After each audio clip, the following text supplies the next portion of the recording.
either of you guys can answer this one, but both teams struggled to keep possession of the ball early in the game. I think it was 9 turnovers each. Was it something that they did that surprised you guys, or was you guys kind of just turning it over yourselves? I think it was just us turning the ball over ourselves, probably thinking too fast, going too fast. But we definitely got to clean that up for upcoming games, because it's not always going to be games like this where they missing a couple threes and stuff like that, and they just giving the ball back to us. And Sydney, you have 18 points tonight. Was there something that, with JJ and Jordan both in foul trouble, maybe they're not in their rhythms, that you felt you had to step up and score tonight for the team?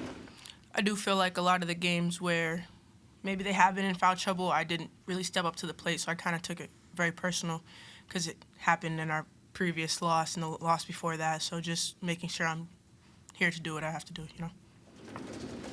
JJ, you're now top 10 in Big 12 history in steals. You also moved into third place in program history in steals. We know you said before you want to be the program's leader in that category, but to be that high in the Big 12 history, I mean, was that something you ever had on your radar? Honestly, I never really thought about it, but I'm excited about it for sure. What's been your secret on that end of the floor to be so good, so consistent defensively? I honestly try to bait a lot of stuff, just forcing them to do stuff that they may not want to do, or like I literally just talked about this, like forcing somebody to dribble behind their back and then Kaya come up with a steal, just anything like that where we can force them to do something they don't like to do and we can get a steal and get some easy points. Were you aware that you had 8 steals tonight, or is that something that when you look at the stats? No, I did not know that. I was going for a double-double, but it wasn't for steals. Sydney, you were obviously good offensively, but Coach said he actually has challenged you defensively recently this week and everything, and that's where he thought you were even better tonight, was defensively instead of offense. Talk about your pride in that and where you've tried to just grow that ability as far as the season, I guess.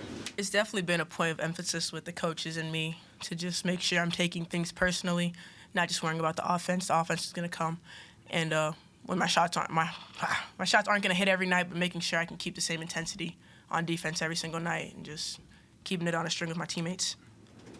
Sydney, as someone who's now played in multiple conferences, how different is JJ from the other players that you've seen in all around the country? Yeah, she's very different for sure. I don't even have a word for it. She's great on both ends of the floor, and she's a great teammate. So. Both coaches kind of spoke about the crowd today, and I mean, there was traffic all the way up and down Patterson trying to get here. Like, can you guys talk about that? I mean, the whole bottom bowl was almost filled today. Can you guys talk about the energy you guys get from the crowd?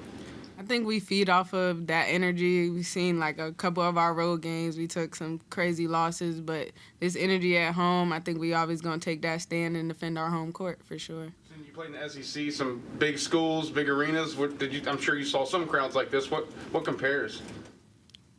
Honestly, I would say South Carolina, LSU. I think our crowd has our back. And, when you go to schools like that, their crowd definitely has their back. So it's good to be on the opposite side of it where they're on our side. So, JJ, how difficult is it when you get in foul trouble to keep a rhythm when you might have to go to the bench and come back in not playing much? How difficult can that be? I've been through it a couple times. As y'all know, the foul trouble has been a big thing for me, but especially now getting older, trying to figure out how I can stay in the game. But just going to the bench, staying within the game, cheering my teammates on and stuff like that, and just staying in it, stay focused. And then as soon as I get back out there, I'm probably not going to take a 3, that's for sure. I'm probably going to try to get a foul shot or a layup or something like that, but yeah. Do you have to be a little more self-conscious, though, when you're battling foul trouble, and Harrison is as well, knowing that, she was already out of the game, and one more foul, you'd be joining her?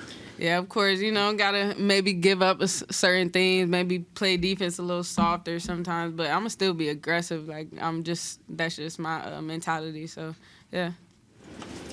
When you're putting together a big run of holding the other team scoreless, ended up being a little more than 11 minutes.